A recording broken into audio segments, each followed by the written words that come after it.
It's my absolute pleasure to welcome Christopher Pitts, who's going to be playing a concert at Christ Church Cathedral on Saturday, the 19th of February at 6:30 p.m. Christopher, welcome almost to Christ Church Cathedral. Welcome virtually. Thank you. Thank you. Excited to be here and be there soon. Absolutely. Um, Chris, so I've been telling everybody that you're just tearing it up on the indie jazz scene here. I wonder if you could tell me a little bit about yourself, how you've come to indie and how you've come to be a jazz pianist. Well, that's a very long story. I started out listening to classical music and stuff when I was young, and I only came into jazz and actually piano like towards the end of high school. And I just started digging in very heavily. I know I fell in love with that aspect of music and the improvisation and the freedom. Um, Before that, I played clarinet, and I was like decent at that. I played in some all-state band, but I really was focused on that was just kind of something I did. But when I found like piano and like jazz, that was pretty much the end of my life. That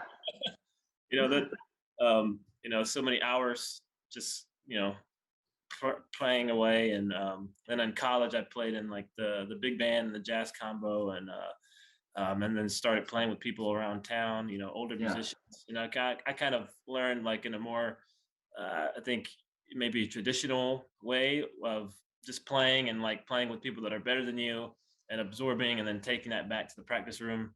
Right. um, than more the academic route. Although I did get a little bit of training, and I've had um, some awesome like one-on-one lessons with some masters. Hmm.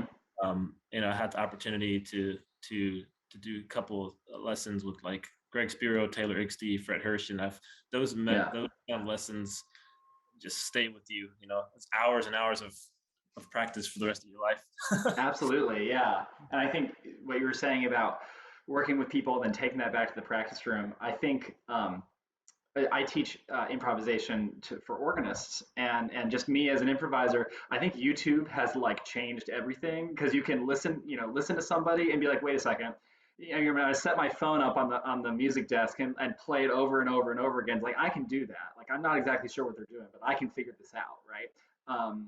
Having that easy access to recording is and being able to go and work it out yourself. For I think that's sure. absolutely, yeah. Yeah, and being willing to take it out and workshop it is the scary part. But it Right. can be done, although I don't know if it's the fastest route to getting. There's been a lot of frustration, but we're Yeah. getting. Yeah, sure. And it's always fascinating to me, like how people get into music.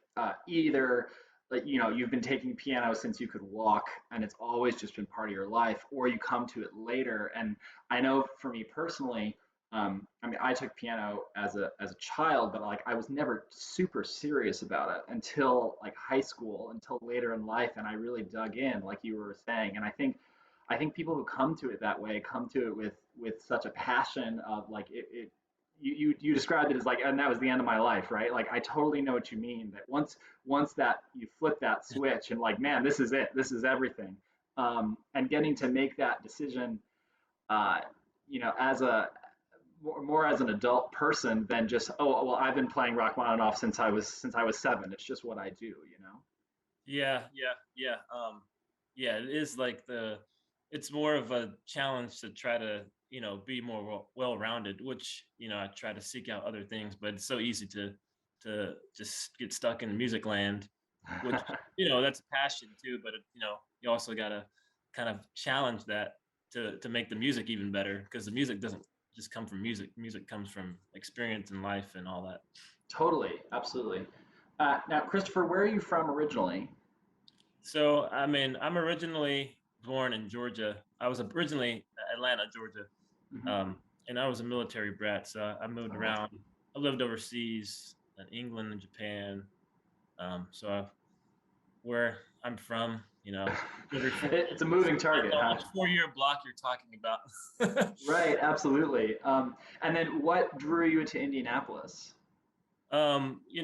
Indianapolis, nothing in particular. I kind of stumbled upon that when I graduated college, I had like a opportunity here, and so I just went down that road, and I'm still here. I didn't necessarily expect to be here for an extended period of time, but that's just how life is. And then I Yeah, got really engaged here.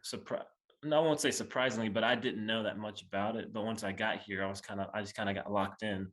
sure. There's a lot of great things that are happening, and Totally. I'm very happy to be a part of a lot of that stuff, especially Yeah, in the music world. And a lot of my friends and peers and things like that are doing some really cool stuff. And I feel like it's a little bit undiscovered. There's a lot of great music that's being developed here, but we're still working on optics. I think sure. a lot of Totally. eyes to the indie music scene. Right, right. Yeah. Well, I wonder if you could tell us a little bit about your program that's coming up on the 19th. What can we expect to hear? Um, yeah, so the program is entitled Perspectives on the Piano. So I kind of tried to slice bits and pieces of influences across different time periods that have shaped my musical acumen or taste. And I'm going to be with my trio that we've been working together with for years now, and I'm really happy with the kind of like interaction that we've developed. So I'm excited to bring that to the Cathedral. We've got Nick Tucker on bass, who is one of the best musicians I've ever played with. Learned a lot from him, and he plays with the American Piano Association in a house band. And then Carrington Clinton, who really plugged me into the music scene. I play with his 7-piece hip hop band, who's a great flexible drummer and also a hip hop producer. So me and Carrington have bring that kind of traditional sense, and then Nick also brings like that heavy bass and groove, but he also brings like a very studied, learned approach to the music. So I feel like it's a really fun balance Yeah, when we're interacting. fantastic. And I know you've got some original tunes that you're going to play, but also some tunes by some greats. Can you talk any about the tunes that we'll be hearing? Sure. Yes. What did I submit? Ah, um, if I take a look at I'll probably do some original, and obviously we're gonna Thelonious Monk is the highlight of piano for me. So definitely explore some Thelonious Monk. You know, I also did last year we did a feature where I wanted to highlight some of the Indiana Avenue pianists and composers, namely yeah, Buddy Montgomery and Carl Perkins, who was actually Miles Davis's favorite piano player. It's from Indianapolis, but probably do some Buddy Montgomery tunes that we like to do. I like to incorporate those tunes, especially when playing an indie. Because I don't feel like a lot of people play them or hear them or know the history. So I always try to connect what I'm doing with the lineage, and because it's more than just playing some notes. It's about our culture and the history and continuing that on. mhm. Yeah, fantastic. Yeah. Well, Chris, I'm so excited to have you. I know that our members of our congregation are going to love your program, and I hope that we get folks from all over Indianapolis to come out for your program on the 19th of February at 6:30 p.m. Chris, it's really been a pleasure talking to you, and I can't wait to have you at CCC to play our wonderful Steinway piano and to get to hear you do your thing. It's going to be wonderful. Oh yeah, super excited, especially for that piano.